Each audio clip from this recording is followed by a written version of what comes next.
Good evening everyone, कैसे हैं आप सब लोग। आई होप कि पढ़ाई अच्छी चल रही होगी आप लोगों की और वीडियो से मेरी हेल्प भी मिल रही होगी आप लोगों को।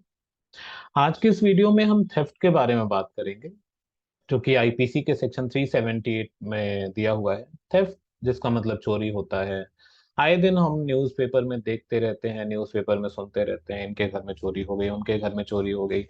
चोरी के तरीके भी बदल गए मॉडर्न टाइम के हिसाब से। अभी देखा जाए तो साइबर थेफ्ट भी बहुत ज्यादा बढ़ा हुआ है। तो बेसिकली थेफ्ट होता क्या है, लॉ किस तरीके से उसको डिफाइन करता है, ये सारी चीजें हम सेक्शन 378 के बारे में देखेंगे। वीडियो जो है वो शुरू से अंत तक जरूर देखें, और जो ये वीडियो है वो जुडिशरी कैंडिडेट के साथ साथ में जो एलएलबी, जो बच्चे एलएलबी कर रहे हैं, उनके लिए भी काफी बेनिफिशियल होगा। तो ये देखते हैं क्या कहता है थेफ्ट। तो पहले एक चीज जानने की जरूरत है, सेक्शन 378 आईपीसी जो है वो थेफ्ट के बारे में बात करता है। तो सबसे पहले सेक्शन याद रखेंगे, 378। फिर अब डेफिनेशन आईपीसी का, ये सेक्शन किस तरीके से थेफ्ट को डिफाइन करता है वो भी देखना जरूरी है, क्योंकि बेरैक की लैंग्वेज है, लोगों को थोड़ी सी डिफिकल्ट लगती है। एक एक मेन चीज ये निकल के आता है कि जुडिशरी वालों के लिए स्पेशली, कि कौन कौन से पॉइंट्स पे हम फोकस करना है, कहाँ से प्रिलिमिनरी में क्वेश्चन आ सकते हैं, कहाँ से मेंस में क्वेश्चन आ सकते हैं। तो सेक्शन 378 प्रिलिमिनरी के लिए भी इम्पोर्टेंट होता है और मेंस के लिए भी इम्पोर्टेंट होता है। दोनों के हिसाब से आप अच्छे से पढ़ेंगे। फिलहाल इस वीडियो में मैं एक ओवरव्यू क्लैरिफाई करूंगा कि व्हाट इज सेक्शन 378, जिससे आपको थेफ्ट समझ में आ जाए और क्या क्या उसके एसेंशियल्स हैं वो भी समझ में आ जाए। एक चीज ध्यान में ये रखना है कि most of the criminal cases में इंटेंशन बहुत इंपॉर्टेंट होता है। इंटेंशन, जिसे हिंदी में आशय कहते हैं, वो बहुत ज्यादा इंपॉर्टेंट होता है। तो लेट्स सी आईपीसी थेफ्ट को कैसे डिफाइन करता है। हुएवर मतलब कोई भी व्यक्ति, कोई पर्सन। हुएवर का मतलब क्या हो गया? पर्सन। इंटेंडिंग मतलब इंटेंशन होना चाहिए। Without intention there is no theft. तो थेफ्ट का इंटेंशन होना चाहिए। इंटेंशन किस चीज का? To take dishonestly, first essential, second essential. Dishonest taking, dishonest का मतलब क्या होता है? इंटेंशन टू डिसीव, धोखा देने के इंटेंशन के साथ में। टेक का मतलब क्या होता है? लेना, एक पोजीशन से दूसरे व्यक्ति के पोजीशन में किसी भी चीज को, वही टेकिंग कहलाता है। और किस चीज का टेकिंग होना चाहिए? मूवेबल प्रॉपर्टी का। ये सबसे ज्यादा जरूरी है, ध्यान रखें। क्वेश्चन आता है, subject matter of theft is which property, subject matter of theft, that is movable property. सिर्फ और सिर्फ मूवेबल प्रॉपर्टी है जिसकी चोरी हो सकती है, मूवेबल प्रॉपर्टी की चोरी नहीं हो सकती, ध्यान रखिए। तो ये जो मूवेबल प्रॉपर्टी है, इसका डिसऑनेस्ट टेकिंग का इंटेंशन होना चाहिए। और ये कहाँ से टेकिंग होता है? Out of possession of any person. तो थेफ्ट जो है ऑफेंस अगेंस्ट पोजेशन है, ऑफेंस अगेंस्ट ओनरशिप नहीं है, ध्यान रखिए। थेफ्ट क्या है? ऑफेंस अगेंस्ट पोजेशन है, नॉट ऑफेंस अगेंस्ट ओनरशिप। तो किसी एक व्यक्ति के पोजेशन से सामान, इमूवेबल प्रॉपर्टी को डिसऑनेस्टली उठा के दूसरे व्यक्ति के पोजेशन में रखना। और जिस व्यक्ति के पोजेशन से मूवेबल प्रॉपर्टी को हटा रहे हैं, उस व्यक्ति का कंसेंट नहीं होना चाहिए। जिस व्यक्ति के पोजीशन से वो टेकिंग हो रही है, वो मूवेबल प्रॉपर्टी ली जा रही है, उसका कंसेंट नहीं होना चाहिए, ध्यान रखिएगा। अगर कंसेंट है तो थेफ्ट नहीं होगा, अगर कंसेंट है तो थेफ्ट नहीं कहलाएगा। तो अभी तक हमने क्या देखा कि पहले मूवेबल प्रॉपर्टी होनी चाहिए, मूवेबल प्रॉपर्टी का डिसऑनेस्ट टेकिंग होना चाहिए with intention and out of possession of any person without that person's consent। तो मूवेबल प्रॉपर्टी, डिसऑनेस्ट टेकिंग, जिस व्यक्ति के पोजीशन में वो मूवेबल प्रॉपर्टी है, उसके पोजीशन से प्रॉपर्टी को लिया जा रहा है बिना उस व्यक्ति की कंसेंट से। मूव दैट प्रॉपर्टी, ये बड़ा इंपॉर्टेंट है। उस मूवेबल प्रॉपर्टी का मूवमेंट अगर मूवमेंट नहीं हुआ तो चोरी नहीं होगी, ध्यान रखिएगा। उस प्रॉपर्टी का मूवमेंट होना बहुत जरूरी है। Moves that property in order to such taking. Such taking का मतलब ये वाला, डिसऑनेस्ट टेकिंग। लेने की इंटेंशन के साथ थेफ्ट को कंप्लीट करने के लिए एक व्यक्ति के पोजीशन से, बिना उसकी सहमति से, बिना उसके कंसेंट से, उस मूवेबल प्रॉपर्टी को मूव कर लिया जाता है। जैसे ही मूव करेंगे थेफ्ट कंप्लीट हो जाएगा। जैसे ही मूव करेंगे थेफ्ट कंप्लीट हो जाएगा। अब इस चीज को मैं अपनी लैंग्वेज में समझाता हूँ, कोई बहुत ज्यादा डिफिकल्ट नहीं है। बेरेक की लैंग्वेज है इसलिए लोगों को थोड़ा सा डिफिकल्ट लगता है। क्या क्या पहले थेफ्ट के लिए इंपॉर्टेंट है, तो मूवेबल प्रॉपर्टी, ध्यान रखिएगा, इमूवेबल प्रॉपर्टी की चोरी नहीं हो सकती। मूवेबल प्रॉपर्टी, मूवेबल प्रॉपर्टी का टेकिंग होना चाहिए विथ डिसऑनेस्ट इंटेंशन। ठीक है। वो मूवेबल प्रॉपर्टी किसी और के पोजीशन में होनी चाहिए उस व्यक्ति की कंसेंट के बिना, उस व्यक्ति की सहमति के बिना। आपने उस व्यक्ति के पोजीशन से वो मूवेबल प्रॉपर्टी मूव कर दिया विद डिसऑनेस्ट इंटेंशन। जैसे ही प्रॉपर्टी को मूव किया, कहा जाएगा थेफ्ट कमिट हो गया। फॉर एग्जांपल सपोज करिए कि ए जो है वो बी के घर जाता है और बी के टेबल पे स्मार्टफोन रखा हुआ, आईफोन एक रखा हुआ है। इस जो स्मार्टफोन है, आईफोन है, वो बी के पोजीशन में है अभी। ए देखता है इधर, इधर उधर उसको कोई नहीं दिखता। उसको दिखता है कि भैया किसी की भी नजर इस आईफोन पे नहीं है। ये धीरे से ये आईफोन उठाता है, अपने पॉकेट में रखता है। अब आईफोन क्या है? It is movable property. किसके पोजीशन में था? बी के पोजीशन में था। A dishonest intention and with the intention of taking that property dishonestly moves this property to his pocket, to his own pocket.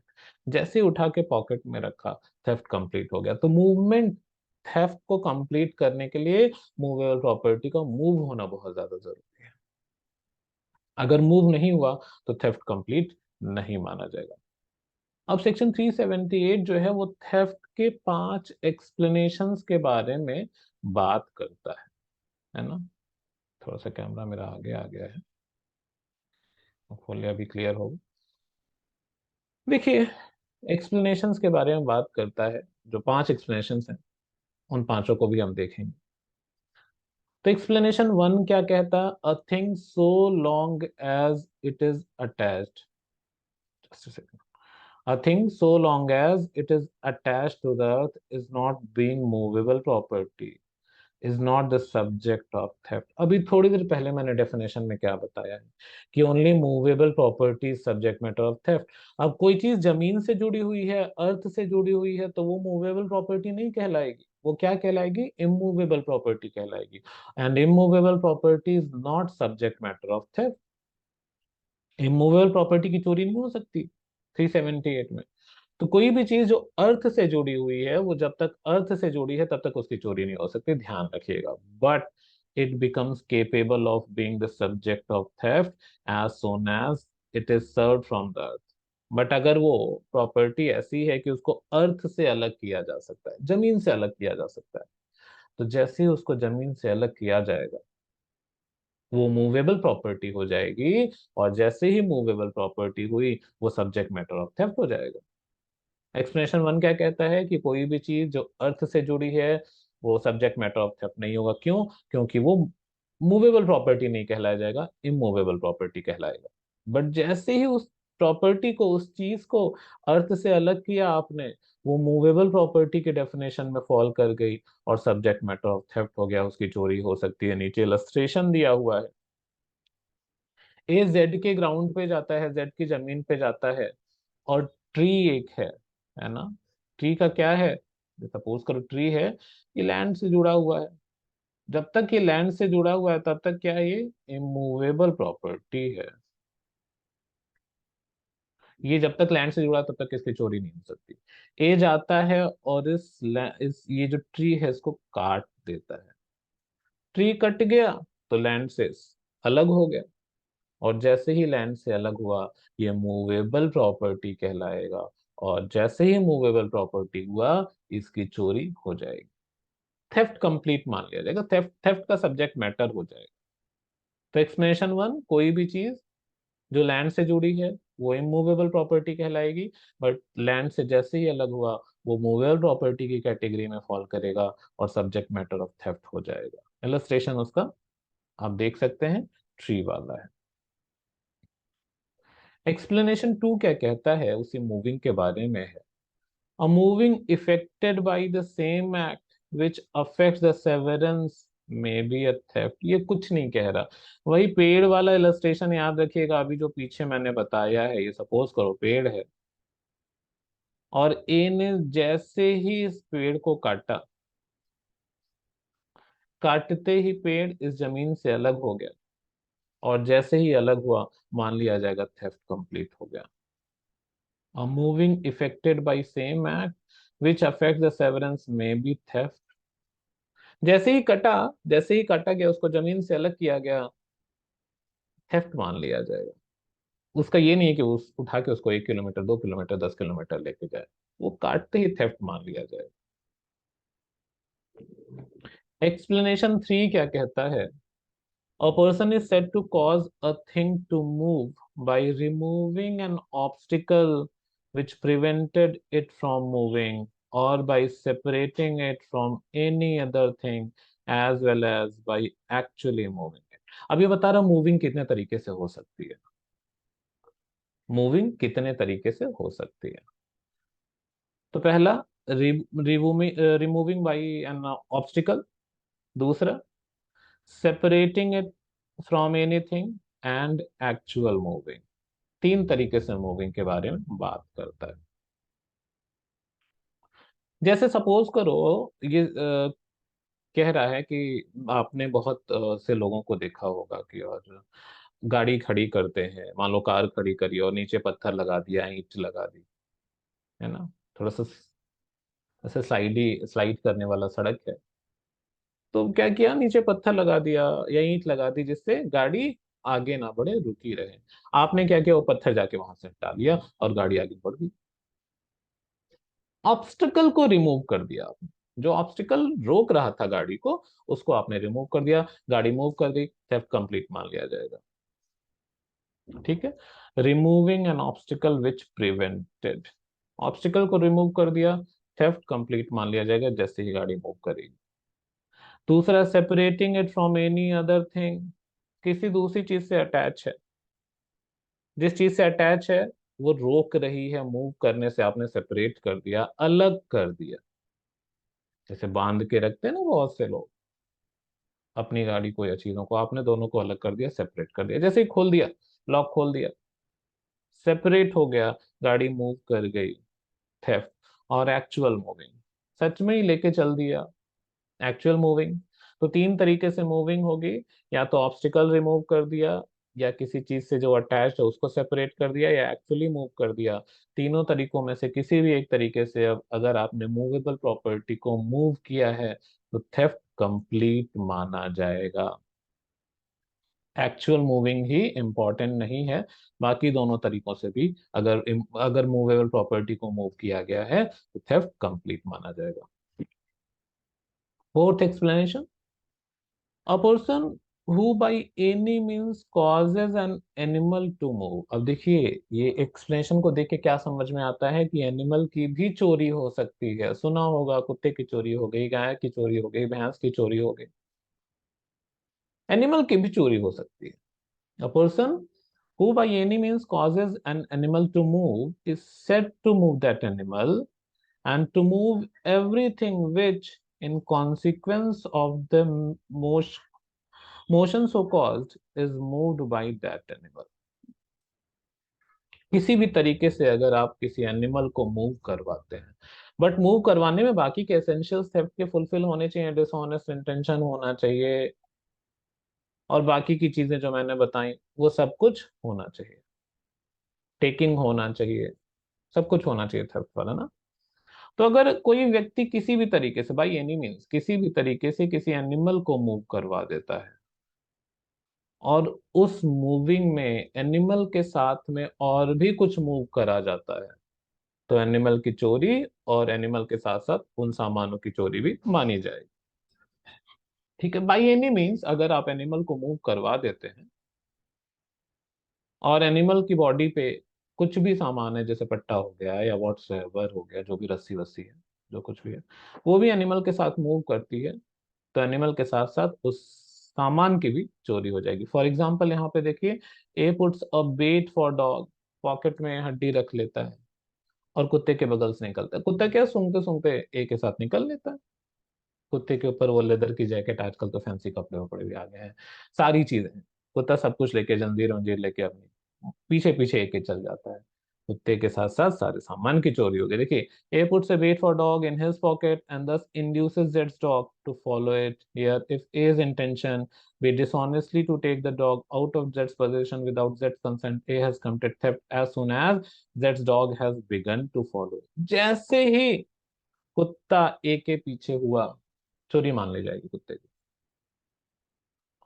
ध्यान रखिएगा, animal is subject matter of theft. बस आपको उसको मूव करवाना है डिसऑनेस्ट इंटेंशन के साथ, कि जिसके पोजीशन में वो एनिमल है उसके पोजीशन से आपको एनिमल को हटा देना है। इस इंटेंशन के साथ अगर आपने एनिमल को मूव करवा दिया, थेफ्ट कंप्लीट मान लिया जाएगा। And last explanation.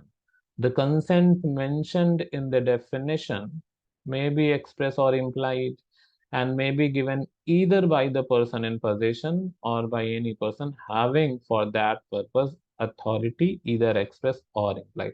कंसेंट के बारे में जो मैंने डेफिनेशन पढ़ाते वक्त बताया कि बिना कंसेंट के होना चाहिए। जिस पर्सन की पोजीशन से आप सामान हटा रहे हैं, रिमूव कर रहे हैं, उसकी कंसेंट के बिना आप सामान को रिमूव करेंगे, तभी तो थेफ्ट माना जाएगा। ये कंसेंट को बता रहा है भैया। अगर कंसेंट है, कंसेंट दिया है, तो वो एक्सप्रेस कंसेंट भी हो सकता है, भाई बोल के भी दे सकता है, लिख के भी दे सकता है, हाँ ठीक है मेरा सामान दे जाओ, वापस कर देना यूज करके।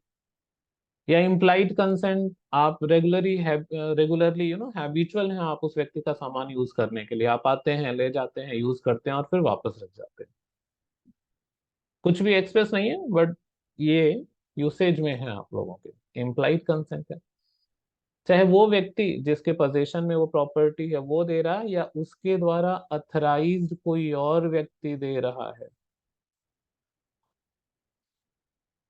कौन कौन दे रहा है कंसेंट को? जिस व्यक्ति के पोजीशन में प्रॉपर्टी है वो, या उसके द्वारा अथराइज्ड कोई और पर्सन दे रहा है। दोनों में से किसी ने भी कंसेंट दिया है, चाहे एक्सप्रेस कंसेंट दिया, चाहे इम्प्लाइड कंसेंट दिया है, कंसेंट माना जाएगा। और जब कंसेंट हो गया तो वो थेफ्ट की कैटेगरी में नहीं आएगा। तो थेफ्ट को हमने पढ़ा। मैं थोड़ा सा इसको एक बारी ओवरव्यू आपको रिकैप दे दूं। थेफ्ट क्या है, तो सेक्शन 378 आईपीसी बात करता है थेफ्ट के बारे में। थेफ्ट के लिए क्या क्या चीजें जरूरी हैं, तो मूवेबल प्रॉपर्टी जरूरी है, डिसऑनेस्ट इंटेंशन जरूरी है, property must be in someone else position जरूरी है, आप डिसऑनेस्ट टेकिंग में उस प्रॉपर्टी को मूव करते हैं, और जैसे ही मूव हो जाता है, उस जैसे ही मूव हुआ वो प्रॉपर्टी, थेफ्ट कंप्लीट माना जाएगा। 5 एक्सप्लेनेशंस हैं। पहला एक्सप्लेनेशन क्या कहता है कि अगर कोई प्रॉपर्टी अर्थ से अटैच्ड है तो वो इमूवेबल प्रॉपर्टी कहलाएगी और उसका थेफ्ट नहीं हो सकता। बट जैसे ही वो अर्थ से अलग किया गया, मूवेबल प्रॉपर्टी हो जाता है और उसका थेफ्ट हो सकता है। ट्री वाला उसमें इलस्ट्रेशन, जिस एक्ट से उसको अलग किया गया, जैसे ही अलग किया गया मान लिया जाएगा मूव कर दिया गया उसी एक्ट से, थेफ्ट हो जाएगा। ठीक है, उसके बाद से क्या कहता है कि और ऑब्स्टिकल और मूविंग के बारे में बताता है नेक्स्ट हमारा, कि 3 तरीके से तो आप सेपरेट करके, या ऑब्स्टिकल को रिमूव करके, या एक्चुअल टेकिंग से मूव कर सकते हैं। देन एनिमल के बारे में बात करता है कि भाई animal is also subject matter of theft. अगर किसी भी तरीके से आप एनिमल को मूव करवा देते हैं पोजीशन के बाहर with dishonest intention of taking that animal, तो जैसे ही एनिमल मूव किया और उसके साथ साथ उसके ऊपर उसकी बॉडी पे जितने भी सामान है वो मूव करते हैं, तो एनिमल का थेफ्ट मान लिया जाएगा। और लास्ट में कंसेंट के बारे में बात करता है। कंसेंट में भी इधर एक्सप्रेस और implied and may be given either by person in possession or by any person who is authorized by that person to give consent। अगर कंसेंट के साथ है तो थेफ्ट नहीं माना जाएगा। ये था आज के लेक्चर के बारे में, ये था basically section 378 theft. Next video hope helpful रहा होगा आप लोगों के लिए। नेक्स्ट वीडियो में ऐसे ही एक और सब्जेक्ट के साथ मैं आप लोगों के साथ आऊंगा। Thank you so much everyone, bye bye, take care, have fun.